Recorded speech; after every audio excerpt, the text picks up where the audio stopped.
como eu disse, né, a gente vai procurar entender um pouquinho hoje o que é mediunidade. E a gente começa exatamente respondendo essa pergunta. O que é mediunidade? A mediunidade é um dom? Né? Quem é o médium? O médium é uma pessoa santa, uma pessoa escolhida, né? Ele é um privilegiado de Deus, né? Foi dado a ele um presente, um dom maravilhoso. A gente vai entender ao longo do estudo que as coisas não são bem assim como a gente costuma pensar. E aí eu começo um texto chamado Mediunidade, um resumo, um trechinho desse texto, que começa a nos responder a nossa primeira pergunta. O que é a mediunidade? E o texto diz assim: a mediunidade que envolve complexas e sutis formas energéticas é uma faculdade que está latente em todos os indivíduos, podendo apresentar-se ou manifestar-se por vários modos, dependendo do estágio moral de cada médium, que é o intermediário entre o plano físico e o plano espiritual. Ou seja, serve de mediador entre os encarnados, que são as pessoas, e os desencarnados, que são os espíritos, podendo ser também aquele que recebe influência, ou seja, que recebe inspiração, conselho ou ensinamento de entidades espirituais, até às vezes sem o perceber. E esse ser que pode receber uma inspiração ou ter a faculdade de conversar, se comunicar com as entidades espirituais, ele não é um anjo, ele não é um santo, ele é uma pessoa comum. Que, como todas as pessoas, todos nós, tem a faculdade da mediunidade. A diferença é que alguns de nós têm essa faculdade de forma ostensiva, são aquelas pessoas que têm a mediunidade da psicografia, têm a mediunidade da psicofonia, a vidência, a audiência, né? E outras mediunidades, só para vocês terem uma ideia, os estudiosos da mediunidade, eles descobriram que tem mais ou menos uns 50 tipos de mediunidade. 50 tipos. Né? Na época de Kardec, nem todas elas foram conhecidas. Com o passar do tempo, né, com o conhecimento da doutrina, vários outros tipos de mediunidade que talvez não tenham se manifestado na época dele, foram surgindo. A xenodossia, que ele já fala no livro dos médiuns, né?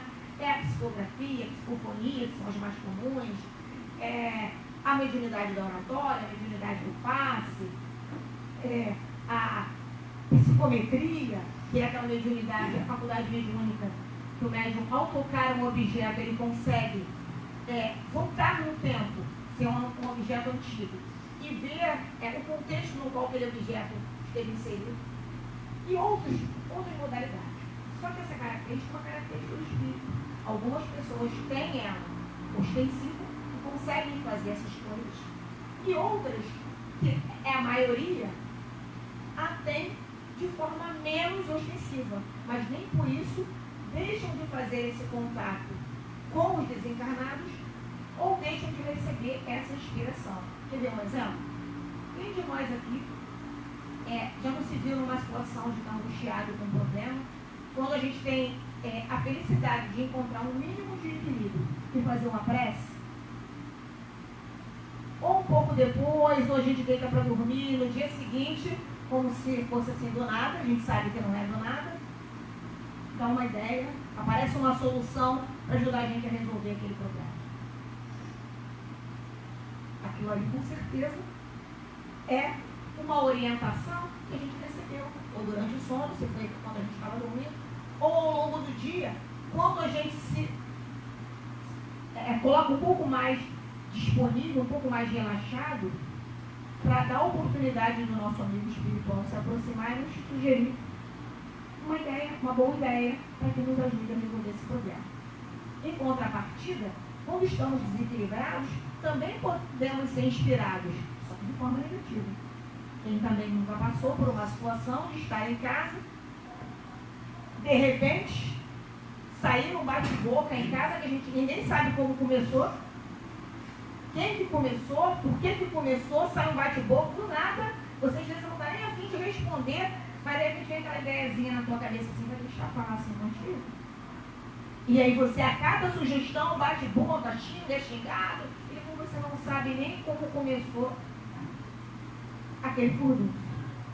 Também é inspiração, só que infelizmente pro lado negativo. Por quê? Porque é o que a gente está se sintonizando naquele momento, infelizmente. Então, a mediunidade, ela é uma habilidade do espírito de fazer esse contato entre o mundo dos desencarnados com o mundo do encarnado. E aí o texto continua nos dizendo assim: Allan Kardec sintetiza os médiuns em duas categorias: aqueles de efeito físico, a quem os espíritos se manifestam por intermédio de movimentos, ruídos, sons, transportes de objetos e etc. Na verdade, foi os primeiros médios com os quais Kardec teve contato, exatamente os médios de efeito físico, né? Ele ficou durante um bom tempo sendo convidado por amigos para assistir uma sessão de mesas girantes. Quem estava aqui na palestra 5 deve ter ouvido o Rogério ou o Leandro falar sobre isso, né? Kardec foi convidado por amigos, um ano depois do primeiro convite ele aceita ir numa sessão dessas, vai com uma postura investigativa, ele não vai simplesmente como um curioso comum, ele vai como um cientista que era, para observar, para ver se tem alguma coisa ali, tinha algum truque, né, alguma coisa que fazia aquelas mesas girar, fica ali escutando aquele monte de perguntas sem muito objetivo que as pessoas faziam, até o dia que ele resolve fazer aquela pergunta que ninguém tinha feito ainda: quem é você? E a partir daí começa a dar continuidade à sua pesquisa, que acabou se transformando nos 5 livros da codificação. Tudo começou através de médiuns de efeito físico, que tinham tem uma energia que todos nós temos, mas os médiuns de efeito físico têm ela em maior quantidade, que é o ectoplasma, né? Para doar, para ajudar a espiritualidade presente a fazer a movimentação da mesa, a fazer a movimentação da cestinha que apontava as letras do alfabeto para que as palavras se movimentassem. Depois ele conhece uma outra modalidade da mediunidade, que é a psicofonia, através das irmãs, as 2 irmãs que o ajudam, né, nas primeiras perguntas que ele começa a fazer para começar o trabalho da codificação da doutrina. Então, dessa forma,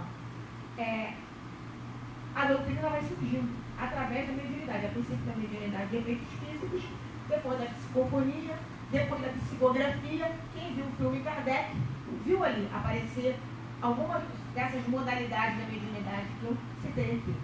O encontro de Kardec com o médium de efeito físico, depois com o médium psicofônico, depois com o médium psicógrafo, e assim segue.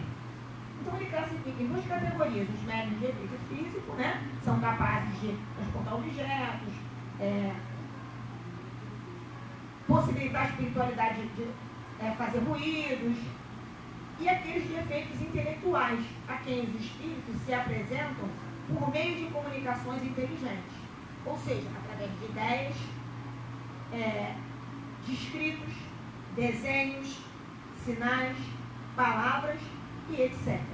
Então, Kardec classificou os médiuns em efeito físico e intelectual. Os intelectuais são exatamente esses cuja mediunidade mexe com essa parte do intelecto, né? É a pintura, é a música, são as ideias para que a pessoa possa fazer uma palestra, por exemplo, né? Escrever livros na psicografia através da inspiração, enfim. Mediunidade é uma habilidade que ela pertence ao espírito e não pertence à religião nenhuma. Isso é uma outra coisa que é bom a gente dizer. Como dentro da doutrina espírita a gente lida muito com o fenômeno mediúnico, as pessoas acham que mediunidade pertence à doutrina espírita. O fenômeno mediúnico ele pertence ao ser humano. E ele é tão antigo quanto a existência do próprio homem. Ele existe desde que o homem existe. Se a gente estudar um pouquinho de história, a gente vê que aqueles xamãs, que aquelas civilizações antigas, eles tinham essa coisa de contato com o antepassado, de consulta ao oráculo. Né? Eles tinham isso, já tinham isso há muito tempo. Kardec ainda não era Kardec, já devia estar encarnado com outro nome, né?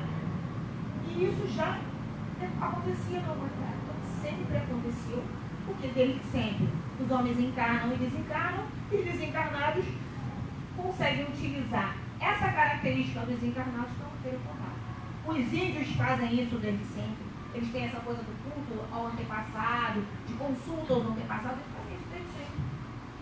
O que Kardec fez, ele tem o mérito de estudar o fenômeno e sintetizar essas informações por escrito, que até então, pelo menos no mundo ocidental, não se tem conhecimento de outra pessoa que tenha feito isso. É claro que as civilizações antigas deveriam ter alguns escritos, claro que sim, mas essas coisas às vezes se perdem com o tempo. Né? Então, mais recentemente, quem fez esse estudo, né? O nome mediunidade surgiu após a codificação da doutrina, até então não existia. Tá? Então, assim como o nome reencarnação. Então, mediunidade é isto. Então, vamos fazer um resuminho aqui. Mediunidade. Para que serve a mediunidade? Né? Ela serve para, é uma habilidade do espírito que serve para intermediar o mundo dos desencarnados com o mundo dos encarnados. Ela é aquilo que a gente chama de sétimo sentido. Aí você deve estar pensando assim, mas na escola eu aprendi 5. 5 físicos, né? Tato, audição, visão, paladar. A gente aprendeu 5 físicos. Mas tem 6. Alguém se arrisca? Alguém se arrisca a dizer qual é o 6º sentido? O 6º sentido é a inspiração. Desculpe, é a intuição. O 6º sentido é a intuição. O que é a intuição? A intuição é uma espécie de insight, né, de memória própria que a gente tem de situações que a gente já vivenciou ao longo das nossas existências, ou que a gente já viu alguém vivenciar e deixou para nós um aprendizado, e em algum momento, quando a gente precisa, a gente busca dentro da gente mesmo aquela inspiração, aquela intuição, aquela intuição. Então, a intuição, ela é algo seu, ela vem de você para você mesmo. E já o 7º sentido é a inspiração. A inspiração, ela é algo que vem de fora para dentro. Ela vem de fora para você. Ela vem, normalmente, do seu amigo espiritual, ou se você tem um trabalho do bem, do guia espiritual que te orienta naquele trabalho do bem, para te ajudar na realização daquele trabalho. Tá? Então, a inspiração, ela vem de fora para dentro. A intuição, ela vem de você mesmo para fora. É como se você acessasse dentro de você esse conhecimento que você adquiriu em algum momento da sua existência. Através da mediunidade, né, a gente tem a possibilidade de ter contato com os guias espirituais. É lógico, a gente já cansou de explicar para vocês aqui, que tem contato com o guia espiritual quem tem algum tipo de trabalho mediúnico, mesmo que a pessoa não tenha consciência que aquilo ali é um trabalho mediúnico. Por exemplo, o padre na igreja, ele está fazendo a orientação dele, né, através da missa, da explanação que ele faz da missa. Ele é inspirado por um guia espiritual, por mais que ele não acredite nisso. Até porque, como eu disse, a mediunidade é uma característica do espírito. Acredite você em mediunidade ou não, saiba você o que é mediunidade ou não, ela é uma característica do espírito. Então, o padre, ele é inspirado pelos espíritos do bem, se ele está ali a serviço do bem, o pastor é inspirado a serviço do bem, o chefe de um terreiro é inspirado a serviço do bem, se ele está ali disposto a serviço do bem. Quem vai nos orientar vai depender da sintonia que estivermos. Se estivermos sintonizados com o bem, vamos estar sempre recebendo boas orientações. E se estivermos sintonizados com o mal, infelizmente, vamos ter mais orientações. Então, quando estamos sintonizados com o bem, através da mediunidade, temos contato com o guia espiritual e recebemos deles as orientações necessárias. Quando estamos bem sintonizados, mesmo que não tenhamos um trabalho espiritual, nos sintonizamos com o nosso amigo espiritual. Quantas vezes o nosso amigo espiritual nos ajuda a não fazer bobagens? Que às vezes a gente tem a lucidez diante de situações, de pedir ajuda, de fazer uma prece, e isso imediatamente abre canal de comunicação da gente com ele, a gente possibilita a aproximação dele de nós, para ele chegar ali e dizer, não faz isso não. Ou então, olha, faz assim. E aí a gente às vezes está achando que a ideia é nossa e a gente está sendo inspirado. Para que a gente possa fazer uma boa escolha e através dessa boa escolha, a gente não arrumar mais problemas do que a gente já tem na nossa vida. O contrário também é verdade. Infelizmente, quando a gente está em desequilíbrio, não busca se equilibrar, a gente atrai para nós companhias menos recomendáveis e muitas das vezes segue as orientações ruins que a gente faz. Infelizmente. A mediunidade, ela nos serve como instrumento de ajuda, de autoajuda e de ajudar ao outro. Através da mediunidade, se a gente a canalizar para fins elevados, a gente faz a caridade, ajuda as pessoas e ao ajudar o outro, nós estamos nos ajudando também. Tá? Então, é uma oportunidade, exercendo a mediunidade de forma positiva, de resgatar as nossas faltas. A gente vai ver nos próximos slides algumas modalidades de mediunidade, no que elas podem ajudar, como que a gente pode usar de forma positiva e ajudar as pessoas dessa forma. Tá? Então, é uma oportunidade, canalizando essa energia mediúnica para o bem, de resgatar antigas faltas. É lógico, né? Se usada para fins elevados, ela nos ajuda a evoluir, porque ela acaba nos permitindo cumprir o fora da caridade, não é salvação. Você praticando a caridade, não usando para interesses financeiros, não usando para se autopromover, porque, infelizmente, é o que eu disse no início, as pessoas tendem a idolatrar os médiuns, né? Achar que o médium, por ele estar na condição de médium, ele é perfeito e ele é um santo. Isso é um engano terrível. Né? É lógico, o ideal seria que as pessoas, quando estão em situação de responsabilidade à frente de uma religião, seja ela qual for, que a sua conduta estivesse de acordo com aquilo que você prega. Nem sempre isso acontece.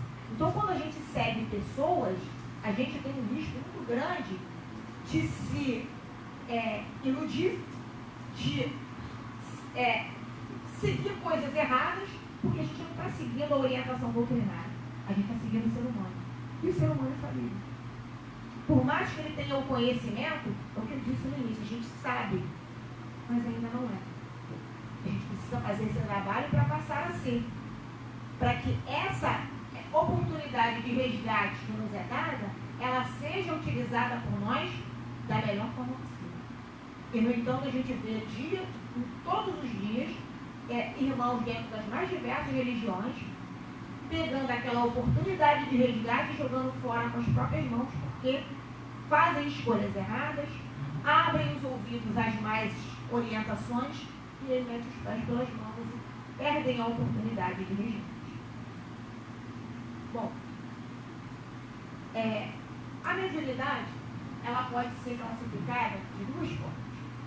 Ela pode ser classificada em mediunidade de prova, que eu vou dizer já, eu vou dizer já para vocês o que é uma mediunidade de prova, ou ela pode ser classificada como mediunidade natural, que é o próximo item que a gente vai estudar daqui a pouquinho. Mediunidade de prova é a mediunidade mais comum para todos nós. Por quê?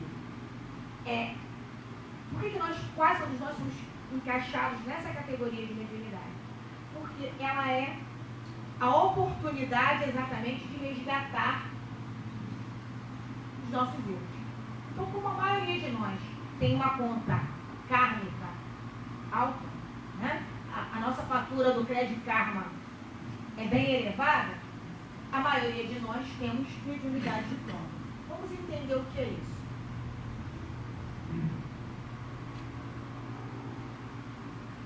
Também conhecida como mediunidade de tarefa, é a faculdade de empréstimo, ou seja, ela é atribuída a cada ser para, de alguma forma, ajudá-lo como ferramenta evolutiva, única e exclusivamente na prática do amor ao próximo, através da caridade.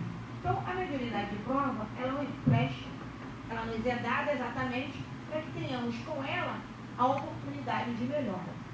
Como tudo que nos é emprestado, né?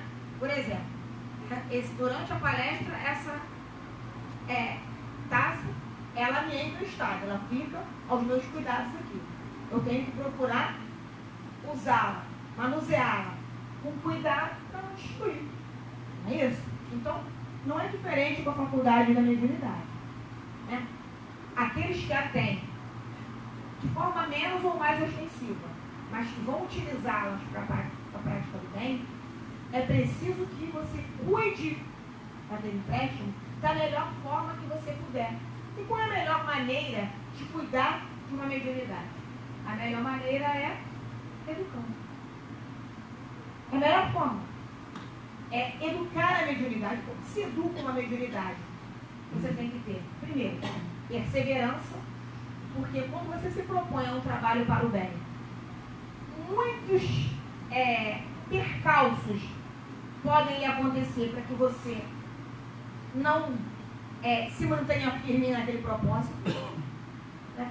São doenças na família, são problemas de emprego, problemas de relacionamento, tudo pode acontecer para dificultar a sua disponibilidade para atuar da forma como você se comprometeu. Ela precisa de disciplina. Não sei se vocês já perceberam, os trabalhos mediúnicos dessa casa, eles começam pontualmente no horário que eles foram marcados, sem atraso. Se a palestra, aos sábados, 6 horas, a gente está fazendo a prece, ou botando o mantra e fazendo a prece de abertura, começa a palestra. Se é à tarde, é 3 horas da tarde em ponto. Se é quinta-noite, é 17h30. Se são os outros trabalhos que tem ao longo da semana, por exemplo, sessão na segunda, cura na terça, começa tudo no horário. A gente aqui tem horário para fazer a purificação, horário para abrir a corrente, tem horário para o portão abrir. Vocês, ao longo da semana, nos trabalhos, o portão tem um determinado horário que fecha. Se você não chegar até aquele horário, você não entra mais. O único dia que a gente mantém o portão aberto é o dia da palestra. E aquelas pessoas que não podem ou não querem chegar para assistir a palestra, elas podem chegar no final para tomar o passe. A gente não fecha a porta. O portão fica aberto no dia das palestras. Mas nos outros trabalhos, não tem horário para fechar, por quê? A espiritualidade, gente, eles não estão à nossa disposição. Eles têm a nós para atender, mas também tem outros irmãos que precisam de socorro. Outras casas que eles precisam da sustentação. Então eles têm horário para começar e terminar o trabalho dele. A gente precisa seguir o horário estabelecido nos trabalhos da casa. Tá? A gente precisa de muita disciplina para que a gente cumpra esses horários e para que a gente arranje sempre um tempinho para o estudo. O médium precisa estudar sempre. Por que a gente precisa estudar sempre? Para você compreender com o que você está lidando, para que você mesmo não tenha ilusão com relação às coisas, porque o fenômeno mediúnico, ele é maravilhoso, embora ele não seja mágico. Ele tem toda uma explicação. Não tem nada de mágico, de fantástico, extraordinário no fenômeno mediúnico. Ele é explicado. Quem já leu a Gênesis, capítulo 15, sabe do que eu estou falando. Está tudo lá explicadinho. Mas a gente precisa ter essas informações. Por que você precisa ter essas informações? Você precisa de autoconhecimento. Porque você lida com a energia, com as suas energias, com os seus sentimentos, com as suas emoções e com a emoção, com o sentimento dos desencarnados, para que você não confunda um com o outro, para que as possibilidades de você ser enganado numa comunicação espiritual, elas sejam cada vez menores, e mesmo assim, elas não estão livres de acontecer. A gente precisa estudar, precisa se informar, porque se você não tiver essa informação, você não sabe nem com que, nem com quem você está lidando. E é preciso que você tenha esse conhecimento. Mesmo que você não vá ser um expositor, mesmo que você não venha ser um expositor, você precisa de conhecimento, mas precisa ter as informações que são necessárias para que ele conduza a mediunidade dele de uma forma saudável, sem se deixar enganar, sem se deixar envolver por energias que não são legais e está achando que ele está equilibrado, está ótimo, está bem, porque isso leva ao médium a um problema seríssimo de obsessão. E é uma obsessão que, dentro da minha ignorância, é bastante difícil de ser tratada, que é a fascinação. Né?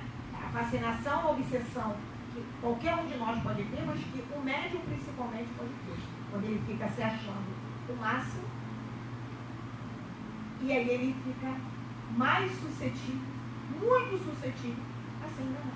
A gente vai ver lá na frente, quando a gente for falar do médium, o perigo que é o médium sem estudo.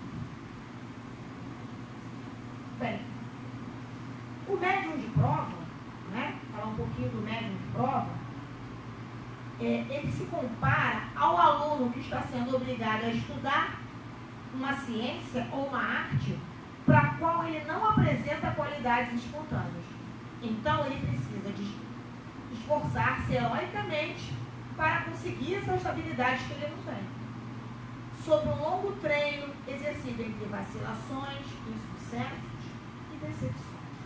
Então, o médium de prova, ele é assim.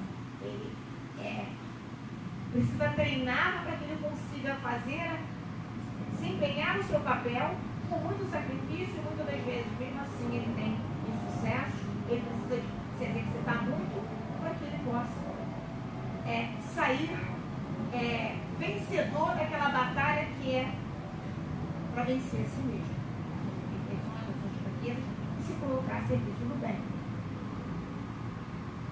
A outra categoria da mediunidade é a mediunidade natural. O que é a mediunidade natural? O nome já diz, né? É aquela que nasce com você. E como é que isso pode acontecer? A mediunidade natural manifesta-se pelo grau de evolução já alcançado pelo ser. E seu nível maior é atingido na prática do amor ao próximo. Então, ou seja, quanto mais evoluído o ser estiver espiritualmente, maior a possibilidade de ele nascer com a mediunidade natural.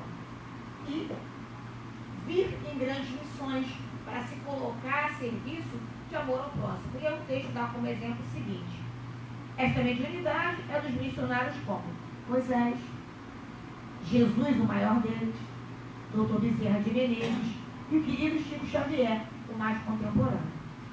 Os espíritos missionários são aqueles que na sua evolução já resgataram o passado, oferecendo-se agora como voluntários para missões de orientação e exemplo aos seus irmãos menores, como nós, ainda comprometidos na lei de causa e efeito. O médium natural assemelha-se ao músico ou ao pintor, já nascido com, entre aspas, dom espontâneo para executar a sua arte, a qual ele se entrega com facilidade e prazer. Ao contrário do médium de prova, que se vê diante de uma situação com a qual ele não sabe lidar ainda e que ele precisa de muito treino, de muita perseverança, de muito estudo para que ele saia vencedor daquela tarefa, o médium natural, ele já vem com aquele equilíbrio, ele desempenha a sua tarefa sem questionar. Você vê, qual de nós aqui, quem já teve a oportunidade de ler a biografia, de ver o filme, viu o Chico alguma vez revoltado com a mediunidade dele? Agora, é comum pessoas como nós, pessoas comuns, né, principalmente essas pessoas que têm a mediunidade mais ostensiva, em algum momento largarem a mediunidade. Ah, não quero mais saber, eu quero viver minha vida, eu quero fazer isso, eu quero fazer aquilo.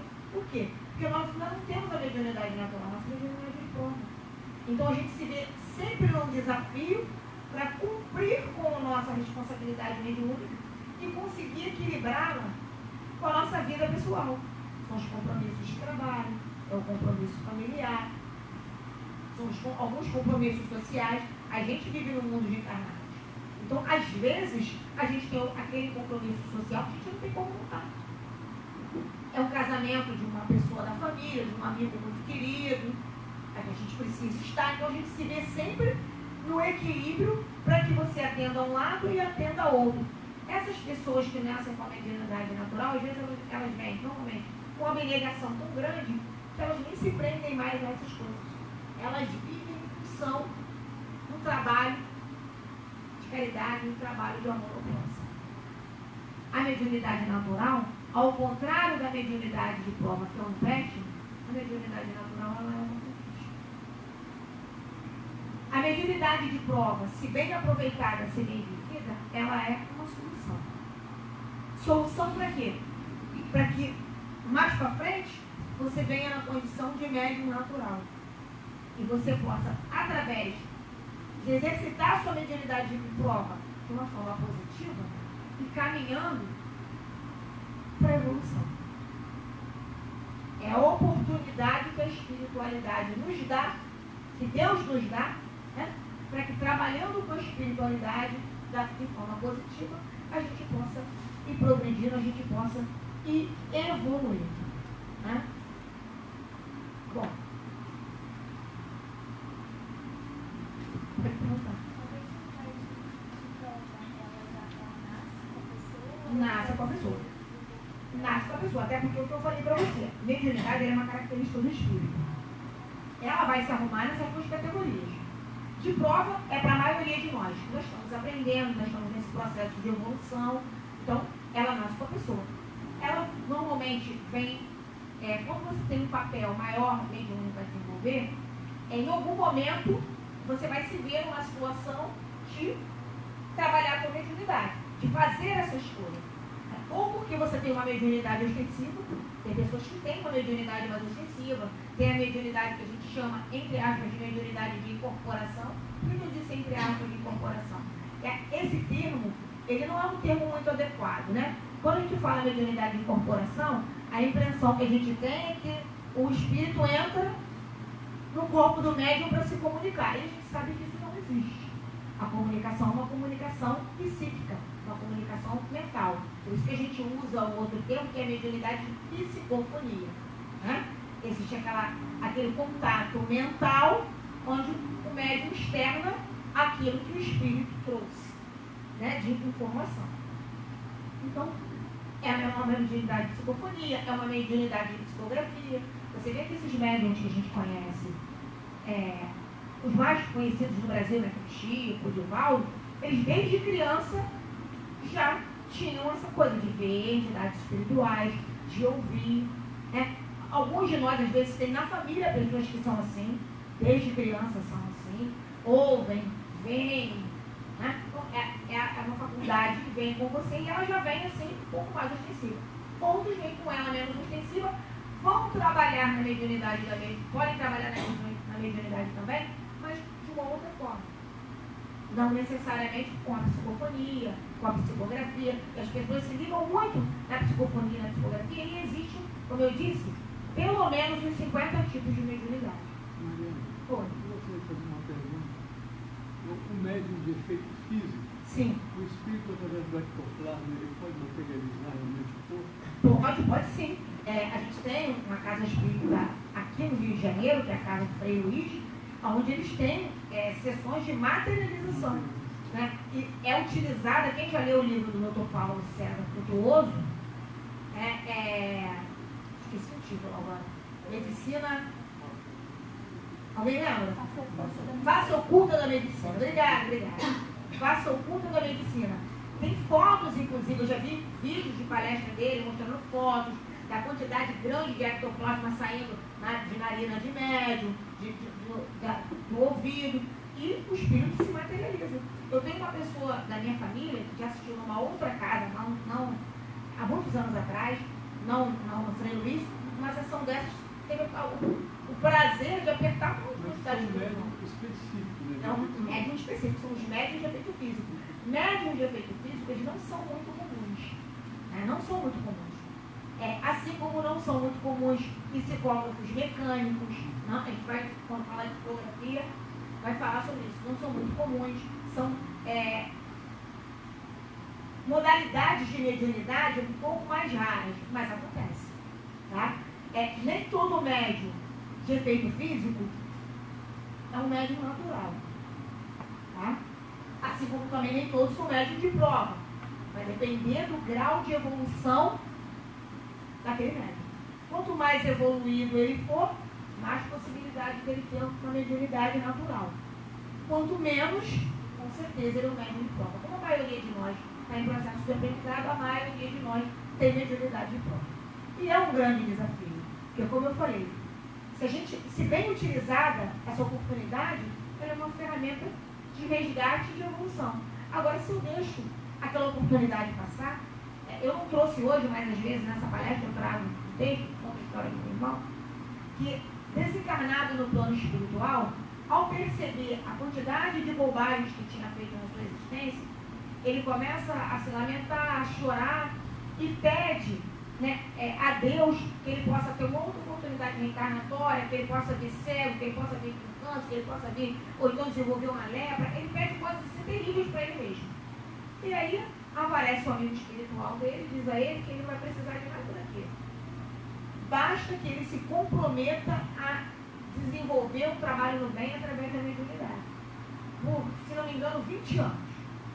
Ele reencarna numa família espírita. Desde o início, tem a oportunidade de ter acesso às informações da casa espírita como os pais o levavam. É sempre orientado para o bem, mas já desde pequeno começa a dar demonstrações de fraqueza de caráter. Mas aí mesmo assim ele cresce e começa a trabalhar na casa espírita. É médium, é médium expositor, é médium, se não me engano, de corporação. Só que aí um belo dia, trabalhadores espirituais, desencarnados, lógico, resgatam um irmão sofredor e falam, vamos levar lá na casa espírita tal, porque lá tem um fulano. Né? E o fulano vai poder, com a sua energia, nos ajudar com esse irmão que está precisando de socorro. Quando chegam na casa espírita, o fulano não está. E aí eles falam, será que está doente? Puxa, vamos até a casa dele, de repente a gente dá uma ajuda para ele, para que ele possa vir. Chegam lá, ele está confortavelmente deitadinho na rede, pedindo a esposa para trazer uma cervejinha para ele, porque ele acha que ele já deu a contribuição dele na mediunidade e que já está bom, chega, que agora é a hora dele curtir um pouco a vida. Então, quando a gente faz essas más escolhas, e a gente faz aos montes isso, a gente joga fora uma oportunidade de vida. Assim como também quando a gente usa a mediunidade para nosso benefício. A gente vai falar sobre isso na conduta do médium. A gente também joga essa oportunidade de evoluir fora. Como eu disse no primeiro slide, a mediunidade ela é um instrumento de ajuda. A gente quando olha assim, pensa assim, para ajudar o outro, né? Sim, mas é principalmente para ajudar você mesmo. Não é que a gente vai fazer com esse interesse. Mas você tendo essa informação, é para você tratá-la com mais cuidado e procurar dar o seu melhor, porque você não está fazendo benefício só para o outro. Você está fazendo benefício para você também. Então, é um empréstimo no qual você tem que cuidar o melhor possível, porque é para o seu próprio bem e para o bem do outro. Bom, mediunidade. Por quê? Por que a gente nasce com essa faculdade? Todos nós. Uns de forma mais sutil, aí tão sutil que às vezes a gente nem percebe. Né? A gente às vezes diz assim, não recebo nada não, eu não escuto nada não, eu mesmo digo isso. Mas isso é um engano, né? A gente pode não ouvir de forma ostensiva como um médium que é audiente, A gente pode não ver de forma ostensiva como médium, que é clarividente, mas qual de nós já não teve um episódio desses, né, de ver um vulto, de repente veio essa ideia na minha cabeça, que você acabou de ser inspirado, você não se deu conta. Porque a gente não tem essa informação. Inspirado para o bem e para o mal, porque eu falei no início, né? Quantas vezes a gente não acata uma má sugestão e para aquela má sugestão a gente faz uma escolha errada, a gente leva uma discussão à frente, enquanto a gente escutasse a boa opinião, aquele deixa para lá. Muitas coisas não aconteceriam, né? Mas a gente escuta as más sugestões, né? Então, por que a gente vem com essa faculdade? Principalmente quando ela é ostensiva. A gente separou aqui 4 modalidades de mediunidade. A gente já falou que podem ser por volta de 50, né? A gente escolheu 4 para falar um pouquinho dessas. Essas que são as mais comuns, tá? A primeira é a oratória, exatamente a parte que me toca, né? Por que uma pessoa acaba trabalhando como expositor? Alguns fazem isso, escolhem, né? Tem a oportunidade, escolhem, e outros são levados. Quem é antigo aqui já escutou a minha história. Eu nunca na minha cabeça passou a ser expositora. Nunca passou. Um dia eu fui chamada pela presidência da casa e foi falado que tinha vindo uma orientação para que eu fizesse o curso. Eu pensei sim. E que não, assim, fazer o curso não significava ser. Como eu gosto de estudar, eu pensei, vou fazer o curso, porque eu vou aprender mais coisas, mas eu jamais pensei que eu fosse ser expositora.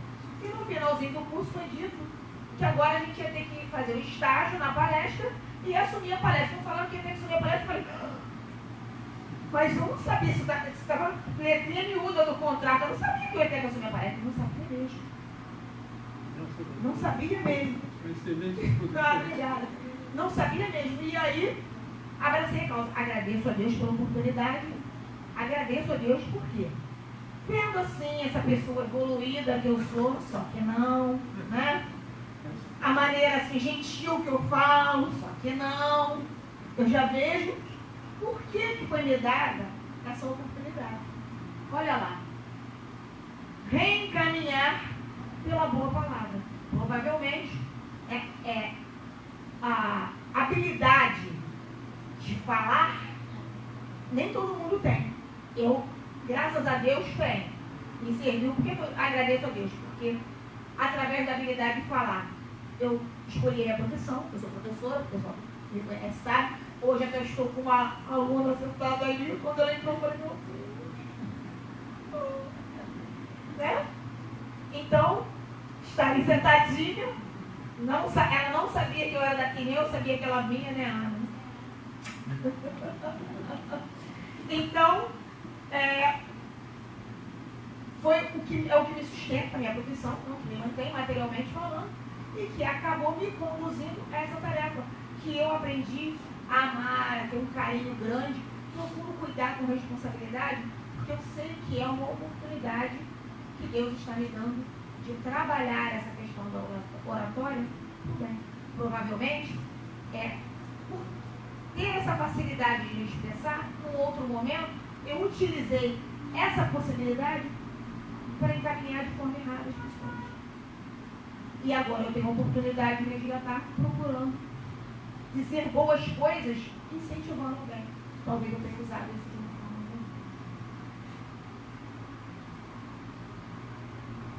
ruim. Outras bem conhecidas, psicofonia e psicografia.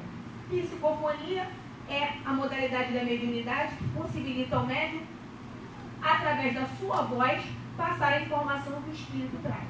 E a psicografia é através da escrita. A psicografia é outra modalidade de mediunidade que tem tipos, né? A psicografia ela pode ser por inspiração. O que é escrever por inspiração? A entidade espiritual, através do contato de pensamento, inspira o médium para que ele anote o que ela está inspirando. Ela pode ser do tipo mecânica. Como é que é a psicografia mecânica? A entidade espiritual, ela atua num chakra que a gente tem aqui, chamado humeral, e movimenta o braço do médium sem que ele tenha controle. Para vocês terem ideia, o nosso irmão Chico, ele era médium mecânico, ele psicografava um livro com a mão direita, outro com a mão esquerda e conversava com você. Na psicografia por inspiração, o médium, ele tem consciência das ideias que estão entrando no seu pensamento e ele vai registrando. Olha a importância de estudar, para que ele diferencie se aquela ideia é dele ou não, se aquele conhecimento é dele ou não. Se você não estuda, você vai anotar qualquer bobagem. E nessa de você anotar qualquer bobagem, você pode fazer um estrago. Na psicografia mecânica, o médium ele não tem controle do que ele está escrevendo, não passa pelo pensamento dele. Depois é que ele vai ler para ver se aquilo que está escrito ali, ele pode ou não divulgar. Né? Se ele é um médium que estuda, é um médium que se mantém em equilíbrio, dificilmente vai chegar a uma comunicação indevida através dele. Dificilmente. Os médiums psicógrafos mecânicos, eles assinam quase que identicamente a entidade espiritual enquanto ela estava encarnada. Muitos de vocês devem conhecer o episódio do Chico Xavier com o irmão X, que ele assinava o nome do escritor. Antes dele assinar irmão X, ele concluiu uma obra desse escritor e a família o processou. Então, o irmão X, para não trazer mais problemas para o Chico, deixou de assinar o seu próprio nome e passou a se identificar como irmão X. Então, isso acontece através da psicografia mecânica. Quem estava também aqui há uns 3 ou 4 anos atrás, num tema de reflexões, no domingo, e teve a possibilidade de assistir ao médium Júlio Carvalho, fazendo psicografia aqui, ele chegou, que ele veio de Minas, de uma cidade que eu nunca tinha ouvido falar, Pratinhos. Ele chegou aqui, psicografou cartas para algumas pessoas que estavam na assistência, pessoas que nunca tinham ouvido dessa casa e gente que era daqui, com o nome e sobrenome das pessoas que desencarnaram. E ele não conhecia ninguém aqui. Né? Então, para que a pessoa vem com essa habilidade de se comunicar pelo pensamento com o espírito e reproduzir através da sua fala a informação que o espírito está trazendo? Ou captar o pensamento do espírito e registrar, ou permitir que o seu braço possa ser utilizado pelo espírito para anotar algumas coisas. Para que ele possa sentir e compreender o outro.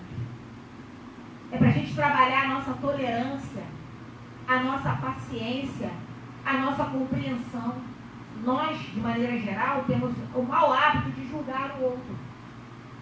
Quantos de nós chega aqui segunda-feira com um trabalho de obsessão? Estou doida para me livrar desse irmão que está me perseguindo. O que a gente quer é isso, vamos ser sinceros. Só que muitas das vezes aquele irmão que está no torrental, você é sua vítima. Não é você que é vítima dele. Ele é sua vítima. O vilão é você. Então, quando você ouve, né, quando você é médium, e você ouve as coisas, às vezes, que os irmãos relatam, ou através da psicografia, ou através da psicofonia, você se coloca no lugar dele. Nossa, ele passou, como ele está sofrido. E isso serve de exemplo para o próprio médium. Por quê? Nós, como aquele irmão, estamos aprendendo.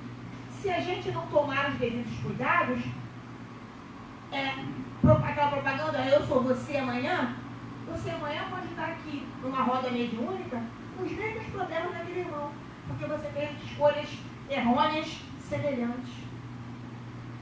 Então, o convívio com esses irmãos ainda serve para nós de aprendizado, para que a gente amanhã não esteja passando por dor igual ao fazermos escolhas tão erradas como ele está fazendo. Então, através dessas modalidades de mediunidade, a gente pode se tornar uma pessoa mais compreensiva, mais tolerante, mais paciente e entender melhor a dor do outro. E, automaticamente, se tornar uma pessoa mais caridosa, mais generosa.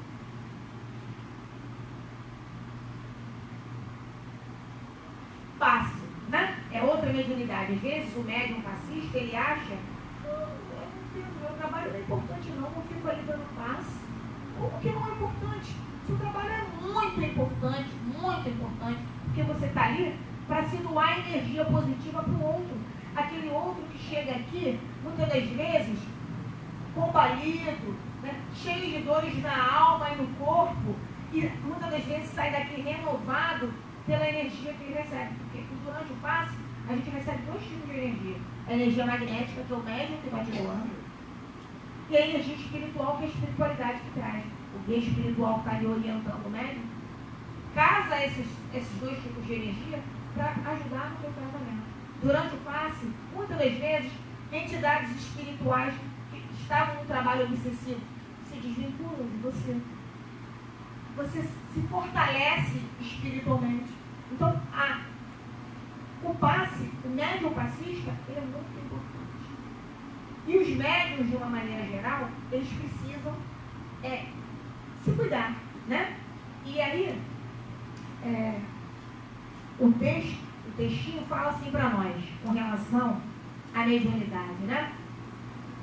O médium, para desincumbir-se das tarefas que lhe são confiadas pelo plano espiritual, deve ser diligente, aplicado, sincero, disciplinado e bondoso, evitando o orgulho e a vaidade. Jamais deverá colocar-se na condição de superior perante os demais irmãos, sejam estes seguidores ou não da doutrina espírita, sabendo que é apenas um tarefeiro e que tem como diretrizes os ensinamentos dos bons espíritos. E no que tange aos cristãos, as lições morais de Jesus para a prática do bem. O médium é um companheiro, é um trabalhador, é um amigo e é sobretudo nosso irmão, com dificuldades e problemas análogos àqueles que assediam a mente de qualquer espírito encarnado. Então, o médium é uma pessoa comum. Tem erros e acertos, mas que quando ele se predispõe a desenvolver a sua modalidade de mediunidade, seja ela qual for, de uma forma honesta, de uma forma sincera, de uma forma responsável, ele pode ser de grande utilidade para ele mesmo e para o outro. Tá? Eu vou passar para vocês agora um videozinho. Antes do videozinho, deixa eu ler um outro texto para vocês, porque assim, a gente quando chega com um problema numa casa espírita, e aqui nessa casa, a condição para você fazer desobsessão é você primeiro salva uns tratamentos intensivos, né? Você primeiro assiste 7 palestras, aí você chega, às vezes, angustiado, você pensa assim, meu Deus, sério que eu vou ter que assistir 7 palestras para desobsessão? Eu estou doida para me livrar desses espíritos que estão me perturbando, estão atrasando a minha vida, e eu estou escutando que eu vou ter que escutar 7 palestras, eu acredito nisso. Mas vamos ouvir por quê, para quê, com a necessidade da gente ouvir uma palestra antes da gente receber um passe, antes da gente fazer um trabalho de desobsessão. Vamos lá. Esse texto foi tirado da revista Allan Kardec, tá? A autora dele é a Lúcia Amaral Kifuri, e ele começa assim. Ele se chama Por que ouvir palestras se o que eu quero é tomar passe? Seja que passe for, né? Para muitas criaturas, o tratamento espiritual consiste apenas no momento do passe. No íntimo, os indivíduos veem o passe como algo meio sobrenatural, capaz de modificar tudo, sanar qualquer mal, desfazer sumariamente qualquer problema. O passe é tido para muitos como remédio mágico, e se pudéssemos atingir o interior de muitas pessoas, por certo, constataríamos que elas não querem, entre aspas, perder tempo dentro de uma casa de orações. O tratamento espiritual deveria ser para elas o mais rápido possível. Todo mundo hoje tem pressa. Só que o tratamento espiritual tem muito a ver com o tratamento médico a que nos submetemos aqui na Terra. E todos nós sabemos que uma doença não se cura da noite para o dia. Se uma criatura está em tratamento espiritual, é porque não está em harmonia consigo mesma. Essa desarmonia pode se manifestar através de obsessões, doenças físicas, problemas familiares ou sociais. Nessas circunstâncias, ao se dirigir a uma casa espírita, geralmente ela está intranquila, se não pelas próprias aflições, pelo dia tribulado que leva até chegar ao local. seus pensamentos estão ocupados com várias questões e pode muito bem acontecer uma irritação, um nervosismo, uma agitação ou mesmo um mal-estar. Como ela, muitas outras pessoas estão sentadas na sala do centro espírita. Suponhamos que estas criaturas, assim que chegassem, fossem de imediato encaminhadas ao passe. Poderiam ser beneficiadas? Bem, é preciso que sejamos verdadeiros. O benefício sempre acontece, apenas não se dá por inteiro. Porque se você chega cansado, irritado, angustiado, nervoso, você vai direto tomar um passe, você vai direto para uma desobsessão, você vai receber o benefício? Vai receber o benefício. Mas você receberia um benefício maior se você se aclimatasse com o ambiente. Né? É por isso que é tão importante aquela prevenção que acontece lá na frente, antes de vocês entrarem, para vocês entenderem que vocês vão passar aqui, para dar uma acalmada, né? É antes da obsessão na segunda-feira, antes da cura na terça, antes da anticoerência na quarta. A palestra, vocês chegam, sentam, tem essa musiquinha tocando, vocês vão se aclimatando, vão se acalmando para ouvir e vão se acalmando ainda mais enquanto ouvem, para vocês irem abrindo uma energia mais positiva para receber o passe. Se você chega direto e vai para o passe, pode acontecer, vocês vão ver no vídeo que eu vou passar daqui a pouquinho. E aí o texto encerra dizendo assim: os pensamentos que temos se propagam como ondas vibratórias e são poderosos atrativos para outros afins. É uma questão de afinidade, não há mistério nisso. Por outro lado, é preciso considerar que uma pessoa em tratamento espiritual não está bem consigo mesma. Para que ela volte a se equilibrar interiormente, há o recurso do tratamento do passe, que auxilia muito, sem dúvida alguma.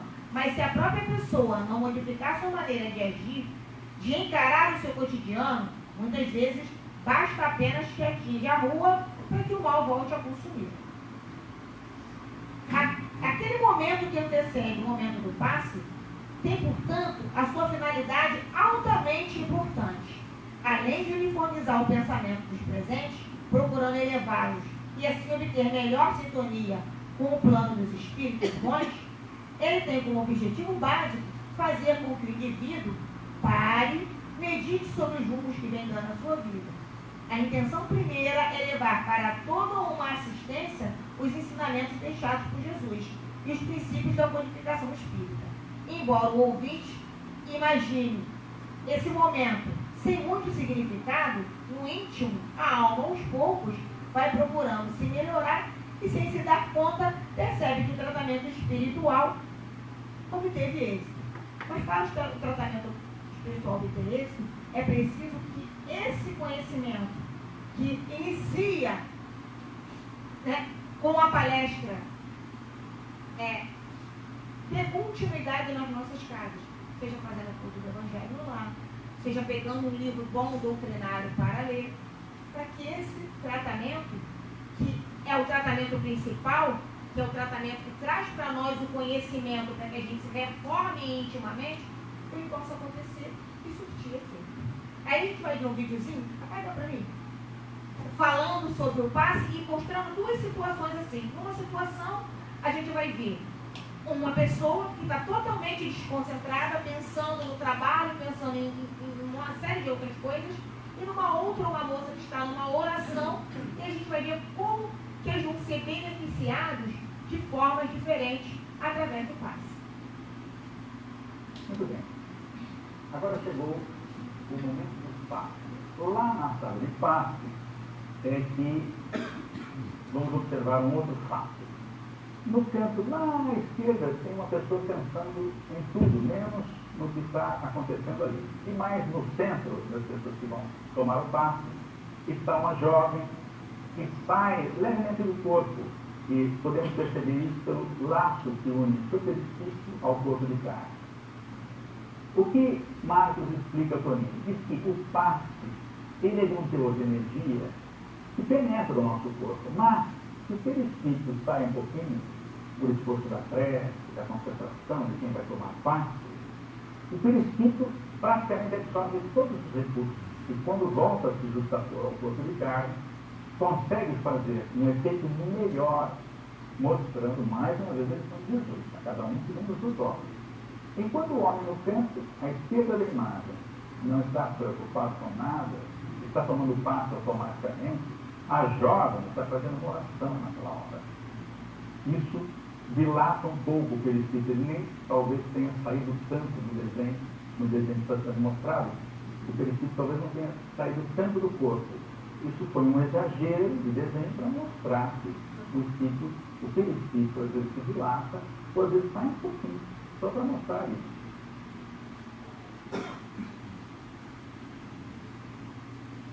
Como o vídeo nos mostrou bem, a pessoa que estava ali o tempo todo preocupada com as coisas externas, e eu não estou dizendo que não seja, seja fácil a gente não permitir que esse tipo de pensamento invada a nossa mente, como o texto disse, a nossa mente trabalha o tempo todo, o pensamento é energia, ele vai buscar energias afins.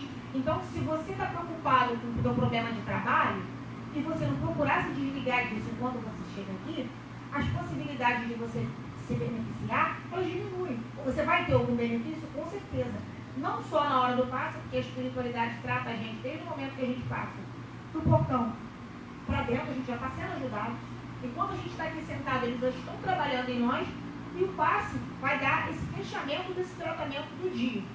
Então, quanto mais concentrado naquilo que está acontecendo você está, é no estudo, né? Durante a palestra, você está concentrado no que está sendo dito aqui. Além de você estar aprendendo, você está abrindo um canal maior de acesso à espiritualidade a você. É na hora do passe mesmo, você está ali concentrado no passe, em oração, você está se colocando em atitude de disponibilidade para você receber aquela energia. Agora, se você está com a tua mente ocupada com outras coisas, você leva algum benefício, claro, mas bem menor do que você poderia. Você vê que a moça que está em oração, como ele explica, ele precisa até que o desenho exagerou um pouquinho para que a gente possa entender, o perispírito se desloca um pouco para quê? Para receber melhor aquela energia. Agora, o outro que está ali pensando, no documento que ele deixou lá no trabalho, na reunião que ele vai ter no dia seguinte, ele levou alguma energia? Com certeza, muito menos do que ela. Porque ele não se colocou em atitude de receptividade. A espiritualidade, gente, não é mágica. Eles não fazem milagre. A gente vai receber, como ele disse, cada um segundo as suas obras. A gente vai receber de acordo com as nossas obras. Eles não vão fazer mágica, eles não vão nos obrigar, não. Você tem que receber energia. Não é assim que funciona. Não é assim que funciona. Eles não estão aqui para isso, eles estão para ajudar. Agora, a gente não pode ajudar quem não quer ser ajudado. A pessoa precisa querer ser ajudada. Tá? Rubia, pode acender. Obrigada. Daqui a pouco eu vou te pedir para apagar de novo, tem um outro vídeo. A gente vai falar um pouquinho agora dos médiums, né? O médium. Quem é esse ser? Como eu disse desde o início, né? O médium, ele é um santo? Ele não é. Como o trechinho que eu li antes, né? Falava, o médium, ele é uma pessoa que está aprendendo, né? O médium, ele está ali para se desincumbir das tarefas que lhe são confiadas pelo plano espiritual e deve ser diligente, aplicado, sincero, disciplinado, bondoso. Por que é importante que você seja bondoso? Não é que você seja um santo, mas que você tenha alguma bondade. Se você não é uma boa pessoa, você não vai ter condições de ser um bom médico. Você vai poder ser um bom médico se você for uma pessoa pelo menos razoável, uma pessoa que procure viver com dignidade, com honestidade. Santo nenhum de nós é. Nenhum de nós. Nem aqueles médiuns mais conhecidos, né? Nem eles são santos. São seres humanos, como todos nós, que também estão aprendendo. Eles são, de repente, pessoas um pouquinho melhores do que nós, com certeza médiuns um pouco melhores, mas são seres humanos como nós, que podem acertar e errar, que têm as suas escolhas próprias, que têm as suas opiniões, que nem sempre estão de acordo com aquilo que a doutrina prega, porque ele é uma pessoa, ele teve uma educação, aprendeu os seus valores, então ele vai enxergar a vida pela sua ótica pessoal.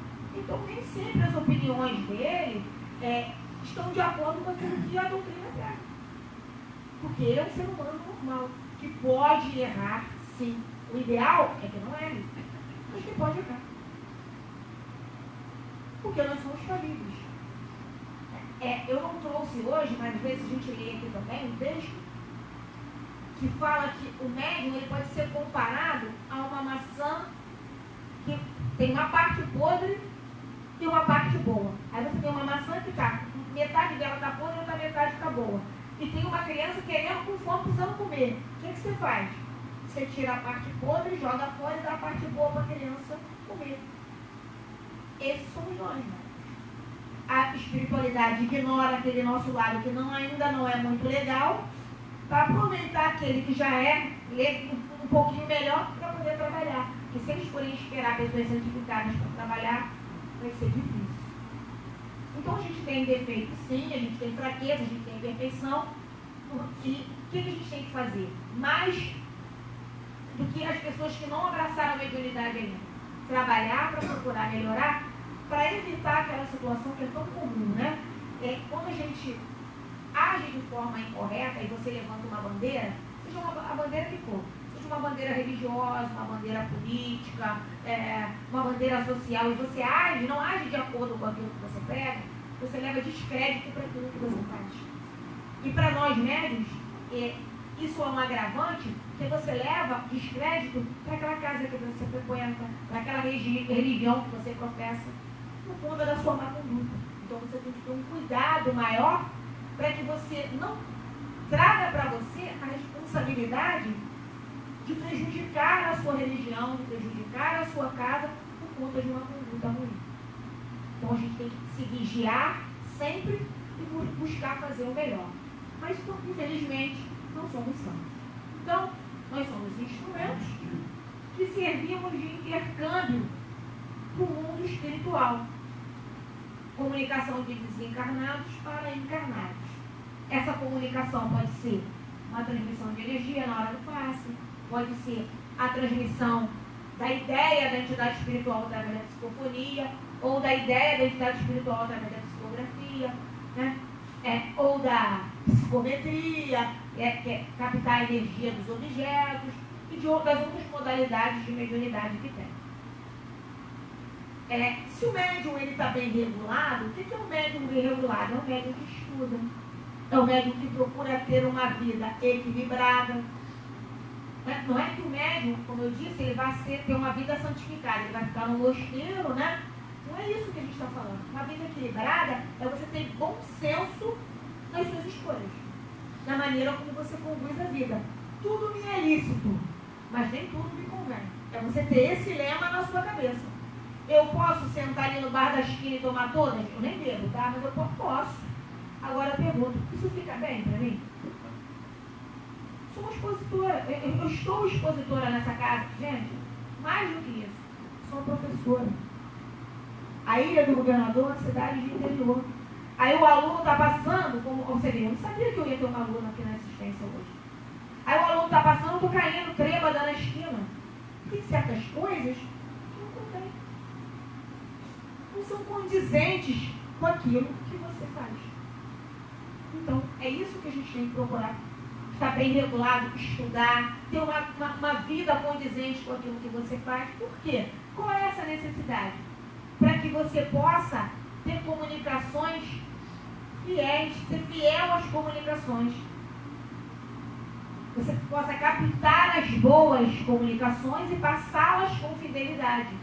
Por quê? Se você está com o médium mal regulado, você vai correr dois grandes riscos. De virar um animista ou um mistificador. O que é um animista? É quando o médium acha que aquela sensação que ele tem é uma entidade espiritual, mas não é dele. Que aquela ideia que está na cabeça dele foi a entidade espiritual que passou, mas a ideia é dele. Ou seja, não tem entidade espiritual nenhuma ali. Tudo que ele pensa, sente e faz está vindo dele mesmo. Fala, exatamente. E aí, se ele entra num processo obsessivo, ele passa por um grau mais difícil, que é a mistificação. Se ele é um médium psicofônico, se ele é um médium psicógrafo, ele vai achar que ele está, entre aspas, incorporando ramatiz, e ramatiz passou longe dali. Ou não tem ramatiz nenhum, no caso do animismo, Ou então a entidade espiritual que está ali, às vezes, é uma entidade dessas que é chamada de zombeteira, está ali pregando uma peça dele, ela está grande, está recebendo uma aqui, tá rindo dele.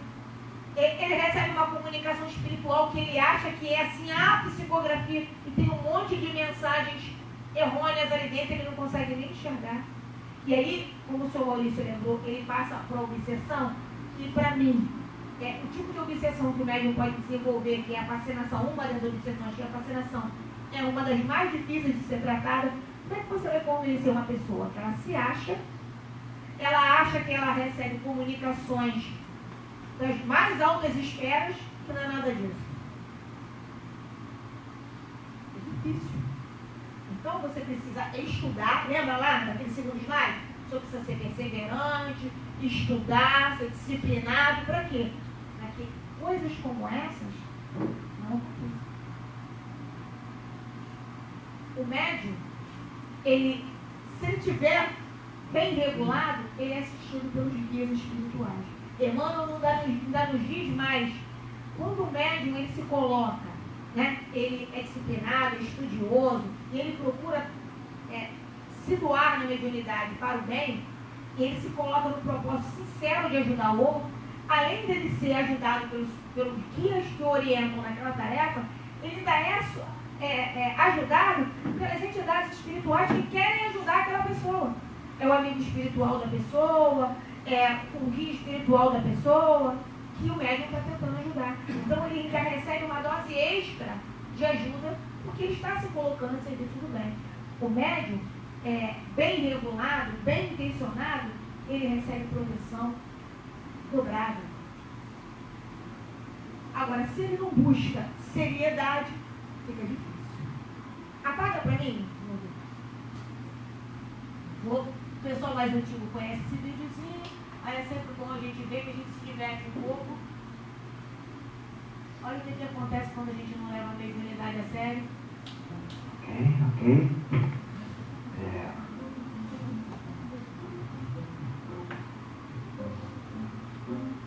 Pode ir. Vamos lá. Vai, Espírito Santo.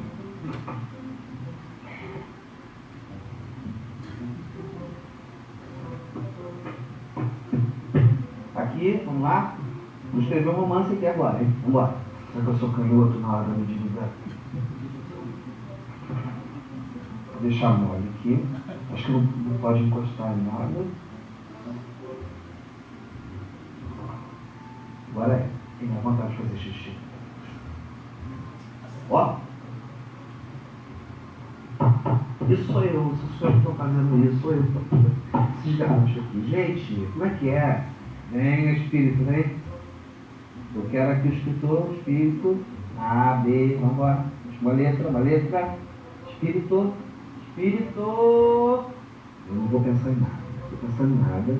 Estou com a cabeça fora da mão. E a mão não está mexendo, não. Peraí. Vamos no impulso e... Bom, oh, meu Deus do céu. Será que é a caneta? Peraí. Deve ser lápis. Chico Xavier. Né? Ó!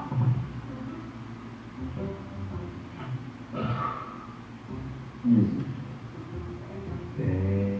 Esmagou! Que susto. Que isso? Porque aí se pergunto eu. O que é que você está fazendo aí que não está aqui no meu braço aqui escrevendo aqui comigo? Está escrevendo aqui. Mas como que é? Um romance. Vem, pode vir com o braço aqui que eu estou pronto aqui. Vem. Entendeu? Está escrevendo? Oswaldo, você não vai psicografar. Ah, por que não? Eu sou médium? Sim, mas a sua tarefa na mediunidade não passa pela psicografia.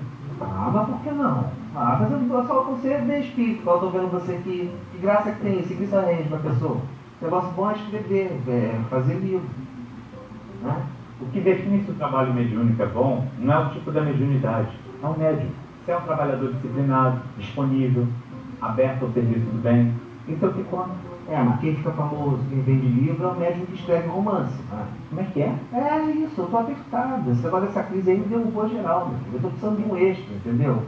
Então vamos parar de papo. Dá para eu te escrever aqui um best-seller, uma coisa boa, que eu estou sentindo que você está inspirado hoje. Vamos lá. Não, é melhor. Paulo Coelho já morreu? Caraca, se eu psicografasse uma parada de Paulo Coelho.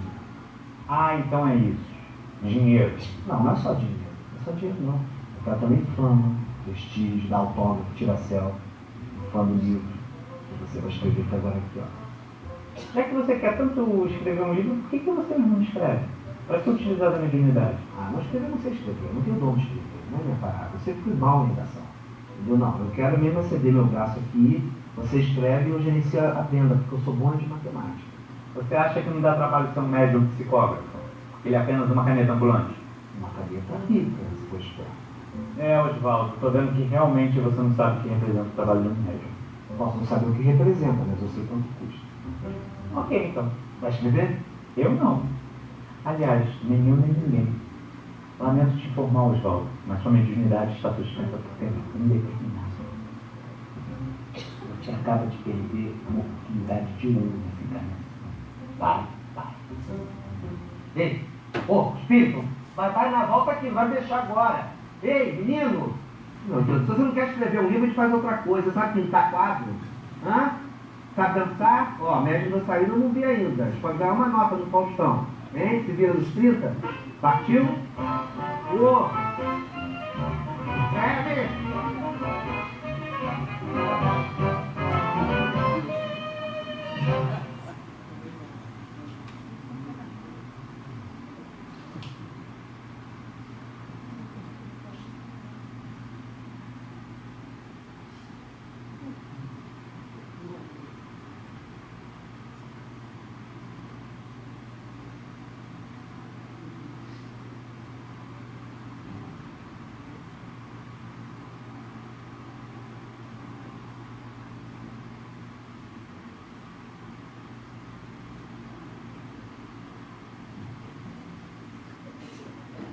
Tá bom para vocês?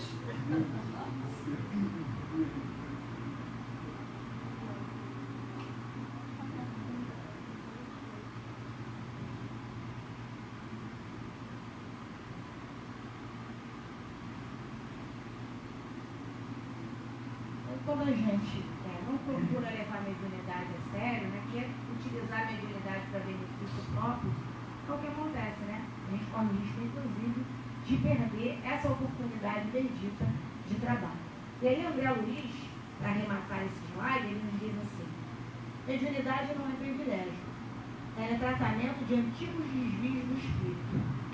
Antes, o guerreiro devastando populações. Agora, o médium curador devolvendo a saúde. Antes, o ouvinte atento ao fuxico. Agora, o médium audiente transmitindo esperança. Antes, o bisbilhoteiro da vida alheia. Agora, o médium vidente revelando o mundo espiritual. Antes, o propagandista da calúnia. Agora, o médium falante a serviço da caridade. Antes, o escritor disseminando o pessimismo. Agora, o médium escrevente grafando palavras de consolo. Antes, o enganador do povo. Agora, o médium inspirado na tribuna do bem. Antes, o médium insensível à necessidade dos outros. Agora, o médium ressentista em tarefa humilde. Antes, o artista é induzido à devassidão. Agora, o médium pintor à procura do equilíbrio. O medianeiro emerge do passado como devedor de multidões e encontra na doutrina o caminho com Jesus para o reencontro da paz. Compromisso mediúnico, pois, é medicamento útil e necessário. Entretanto, o médium desavisado, consumido pela ambição e a vaidade, envereda pela trilha do erro e acaba convertendo o remédio em veneno. Então, em vez de você aproveitar para a sua ajuda e para ajudar o outro, você acaba se envenenando e jogando fora a oportunidade de ajuda, correndo o risco até mesmo de perder a oportunidade de exercer a mediunidade, como o vídeo mostrou para nós. A gente vai chegando aqui ao fim, vendo uma cena daquele, né, que a gente, por falta de palavras no nosso vocabulário, costuma dizer que é o médium dos médicos, o médico dos médicos. O texto que eu vou ler no finalzinho sobre esse slide até fala um pouquinho dessas expressões que a gente usa para nos referirmos a Jesus, porque não tem como A gente não tem palavras dentro do nosso vocabulário para falar sobre ele. Ele reunia nele todos os tipos de mediunidade e colocou muitas delas em prática enquanto esteve aqui conosco, durante os 3 anos da sua missão. Ele colocou muitas delas. Outras não foram nem contadas pelos apóstolos, mas muitas delas são relatadas pelos apóstolos, né? O tempo todo que estava aqui, ele vivenciou o bem ao próximo, porque todo o seu trabalho era para isso. Ele não tinha necessidade de mostrar os dons que tinha. Ele não tinha essa necessidade. Ele não precisava exercer a mediunidade como prova, porque ele veio numa encarnação missionária. Os fenômenos mediúnicos foram, na época de Jesus, a maneira de chamar a população, a atenção da população que o seguia, porque passou a seguir por conta dos fenômenos, para que o ouvisse. Porque o que tinha de verdade que ia acontecer era as pessoas ouvirem o que ele tinha para dizer. Mas vamos ser sinceros, nós estamos dispostos a ouvir? Quantos de nós vêm amarrados para ouvir uma palestra? Não é o caso de todos, mas muitos de nós, quando chegamos aqui sofridos, a gente quer o passe, a gente quer desobsessão, se a gente está com problema de saúde, a gente quer a cura. Você não quer ouvir palestra? Então, os fenômenos mediúnicos que ele produziu na sua época eram para chamar a atenção das pessoas. Para que as pessoas, através do fenômeno, chegassem a ele e começassem a, seguindo, ouvir o que ele tinha a dizer. A mesma coisa aconteceu na época da codificação. O fenômeno mediúnico, como eu disse no início, ele é tão antigo quanto a existência do homem.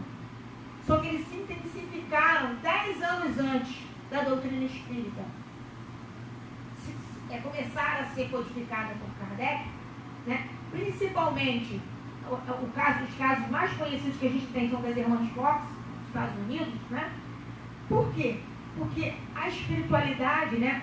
O pessoal do lado de lá, os desencarnados, eles queriam chamar a atenção porque algo maior viria mais à frente. Quase 10 anos depois, Kardec começa a estudar de perto esses fenômenos e a doutrina passa a ser codificada. No tempo de Jesus, para que as pessoas ouvissem dele que Deus não era vingativo, que Deus não odiava, que Deus não punia, que Deus, ao contrário, era amor, que o reino de Deus não estava num lugar específico fora do homem, mas estava num lugar específico dentro do homem. Os fenômenos mediúnicos precisaram ser usados. Ele precisou, enquanto estava aqui, tomar algumas ações onde ele fosse utilizar aqueles fenômenos para que as pessoas pudessem ouvi-lo. E aí o texto nos diz assim: narram os textos sagrados que Jesus viveu entre nós por aproximadamente 3 anos, realizando fenômenos e prodígios. O doce Rabi, da Galileia, usou o tempo em que permaneceu encarnado junto a nós de forma útil, valorizando cada momento de forma a nos deixar um legado de preciosos ensinamentos morais e feitos para a posteridade. Sua lição foi de amor, sempre através dos seus exemplos de humildade e simplicidade. Nasceu na manjedoura entre os animais. Na vigência do seu mandato, não dispôs de um teto ou lar, tampouco um lugar para repousar a cabeça. Entretanto, conclamou a humanidade a buscar incessantemente os tesouros espirituais que a traça não rói, a ferrugem não destrói e o homem não rouba. A simplicidade foi a tônica da sua pedagogia. Todos os seus prodígios, nada de sobrenatural possuíam, muito pelo contrário, todos explicáveis de acordo com as leis que regem a natureza. Para produzir esses prodígios, Jesus não precisou de intermediários, agia por si mesmo em virtude do seu poder pessoal.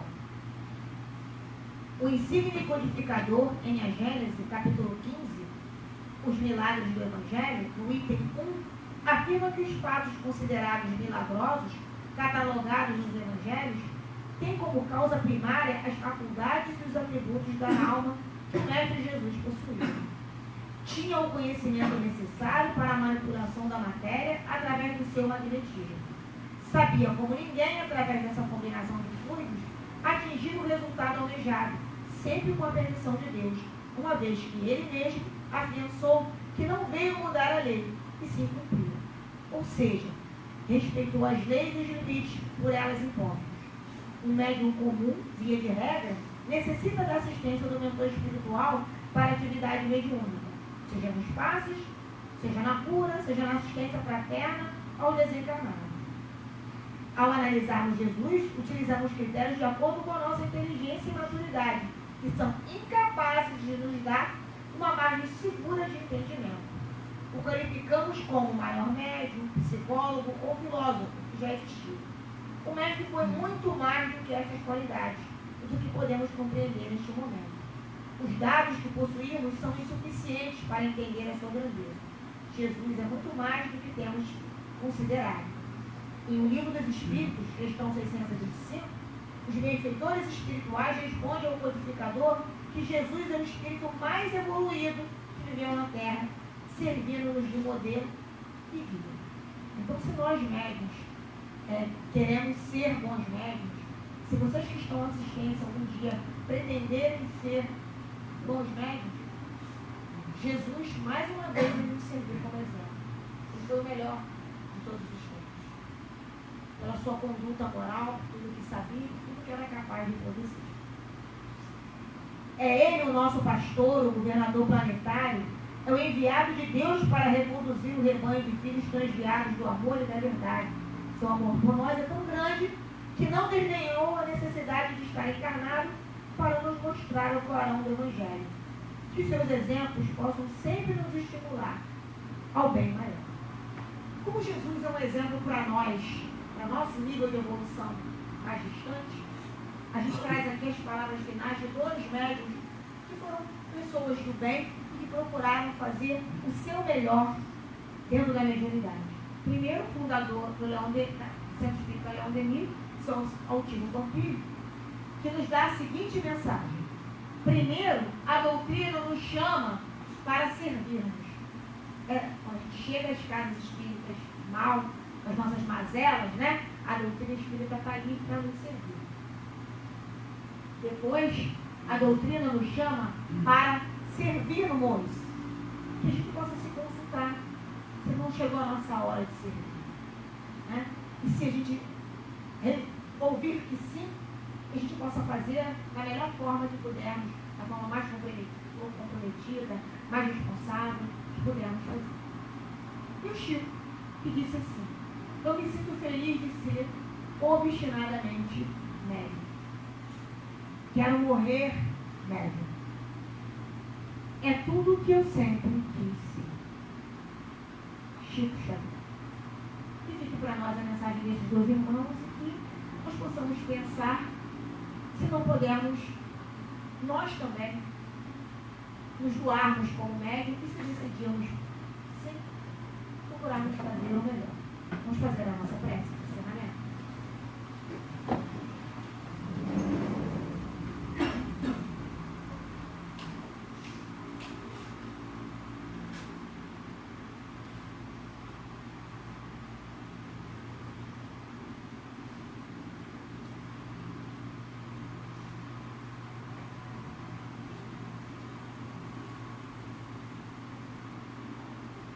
Pai de infinita bondade, querido irmão, mestre e amigo Jesus, doce Mãe Maria de Nazaré, queridos trabalhadores da luz que atuam nesta casa, em nome de Deus e de Jesus, mais uma vez, queremos agradecer a oportunidade de passarmos juntos essa hora e meia, ouvir os ensinamentos que aqui chegaram, para que estes possam fazer semeadura em nossas almas, em nossos espíritos, e ali germinarem, crescerem, florescerem, frutificarem frutos de amor, de bondade, de transformação íntima, para que possamos caminhar na nossa escalada evolutiva, atingindo a perfeição para o qual o Pai criou a todos nós.